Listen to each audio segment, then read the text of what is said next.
Sweet, a Jason Bateman movie. Time for some laughs, huh?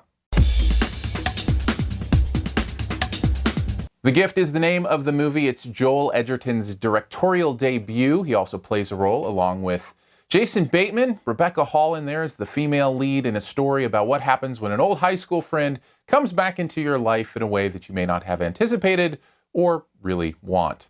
It is a suspense movie being kind of promoted as a horror movie, but this is absolutely psychological thriller, suspense, one of my favorite genres. And there is a really good Hitchcock feel to this thing. I think these performances add to it quite a bit. Bateman is wonderful. He can't help but be charming and charismatic and have that sense of humor that he does.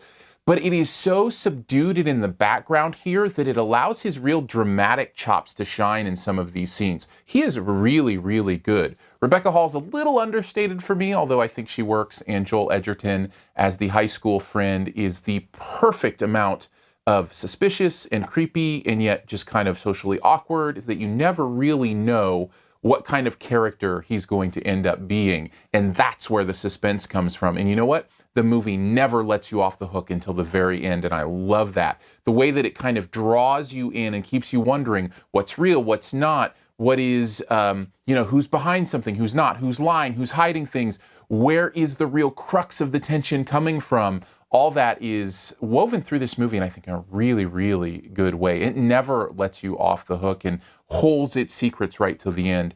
The one thing I would say about that, and this will be the negative thing I have, and I do think it impacts it quite a bit, is when we finally get to those secrets, when we finally start to unravel the mystery and know what's going on here, I think the movie doesn't gain enough momentum. I get the slow pace. It's part of what makes it suspenseful in those scenes.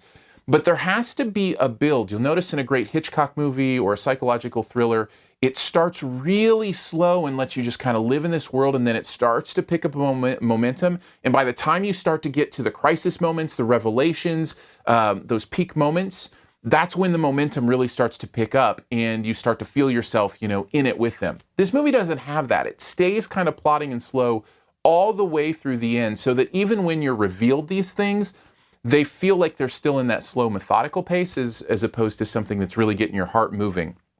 That is something that I think it would have been better to kind of follow that general momentum move of the movie instead of doing it that way. And I do think it impacts the way the end lands. Not that it lands poorly, just that it could have had more impact. Overall, I thought The Gift was really, really compelling. Kept me in the movie the whole time. The performances were great, and a movie well worth at least, I'm going to go with a B+. Thanks for checking out the review. I'll get to the best ever challenge here in a second. Before we do, though, click on the cards right up in this corner. If you hover over there, a little eye will appear. You click on that. Slides out a bunch of videos that you can check out of other reviews that I've done. A link to the website, yourmoviefriend.com. If you'd like to donate, you can do that there. I'd very much appreciate it. If you do, let me know what you want me to review. When people donate, I like to review something for them. Can be anything. Doesn't have to be a movie either. So appreciate that. Also, follow me on Periscope, Aaron Dicer. If you do that, I Periscope every single movie I go to right after I'm out to kind of get some feedback from you on what you would want to know about the movie, give you some initial feedback from me on what I thought about the movie. Very interactive, very fun, love doing that. So if you download Periscope to your mobile device, make sure and follow Aaron Dicer. Also, check out the podcast, SiftPop, SiftPop. You can subscribe in iTunes or Stitcher or wherever you do your podcasts, or you can listen live every Friday at noon through Mixlr. Is where we do that, Mixlr. On to the best ever challenge. This time, let's go with the best Jason Bateman movie ever. Maybe you should say the best movie that Jason Bateman was in ever.